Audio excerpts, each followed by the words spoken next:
నా ప్రత్యేక ధన్యవాదాలు.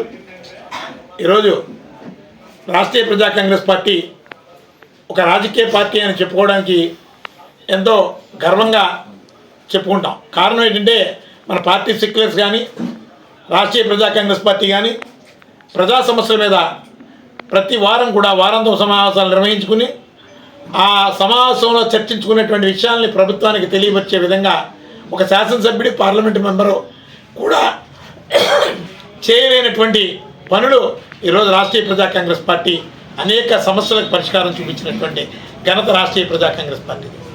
అలాగే 2027 పుష్కరాలు వస్తున్నాయి. గత పుష్కరాలకి చంద్రబాబు నాయుడు గారు ఈ రాజమండ్రిలో కొంతమంది సలహా మేరకు అత్యుత్సాహంగా ఈ రాజమహేంద్రవరం అని నామకరణం చేసేసి వెళ్ళిపోయారు. అది స్టేట్ గవర్నమెంట్ గెజిట్లో రాజమహేంద్రవరం అని మారింది. వాస్తవానికి రాజమండ్రికి ఒక మహోన్నతమైనటువంటి చరిత్ర ఉంది. చరిత్ర ఘట్టాలు తిరగేసుకుంటే రాజరాజ నరేంద్రుడి కాలంలో మాత్రమే రాజమహేంద్రవరం అని అతి కొంతకాలం నడిచినటువంటిది. ఈ రాజమండ్రికి 2000 సంవత్సరాల పైబడిన చరిత్ర, మహోన్నతమైనటువంటి చరిత్ర ఉంది.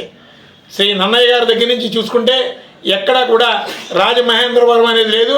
అయినా రాజమహేంద్రవరం రాజమండ్రికి ఎవరు ఇచ్చినటువంటి ఈనాం గ్రామం కాదు ఇది. అలాగే ఎవరో ఇచ్చినటువంటి వరం కాదు ఇది. ఈ రాజమండ్రి ప్రజల మనోభావాల్ని తగ్గించి అలాగే వారి ఆత్మగౌరవాన్ని దెబ్బతీసే విధంగా ఉందని రాష్ట్రీయ ప్రజా కాంగ్రెస్ పార్టీ భావించింది. చరిత్ర పుటల్లో రాజమందిర్ అని ఉంది, రాజమహేంద్రి అని ఉంది, రాజమండ్రి అని ఉంది.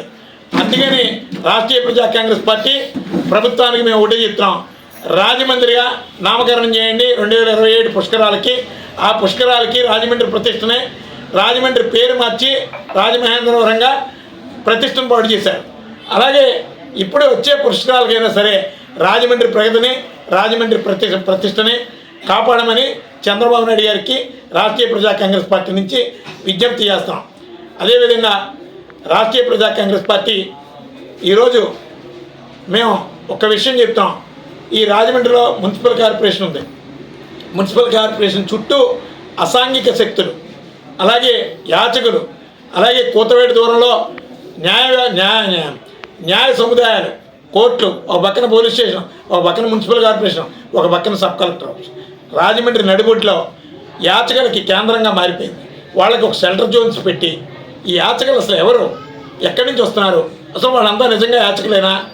ఈ రాజమండ్రిలో ఘోరాతి ఘోరంగా ఈ గంజాయి ప్యాకెట్లు దొరుకుతున్నాయి, చిన్నపిల్లలకు కూడా ఇచ్చేస్తున్నారు. దీని మీద ఒక మానిటరింగ్ లేదు. ప్రభుత్వ అధికారులు జీతాలు తీసుకోవడమే పని కాదు, నగర అభివృద్ధి మీద, నగర భద్రత మీద కూడా దృష్టి కేంద్రీకరించాలి.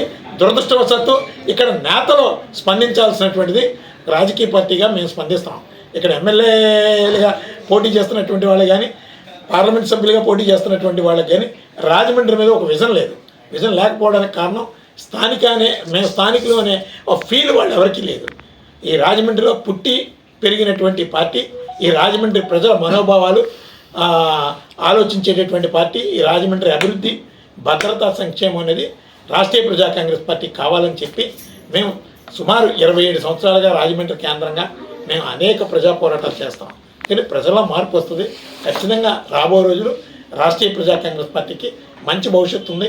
ఈ రాజమండ్రి ఈ రాష్ట్రంలో కాదు, దేశంలోనే ఇంత గొప్ప మహానగరం ఉంది అని చెప్పేటటువంటి అవకాశం రాష్ట్రీయ ప్రజా కాంగ్రెస్ పార్టీతోనే సాధ్యం అని చెప్పి ఈ సందర్భంగా తెలియజేస్తూ సెలవు తీసుకుంటాం.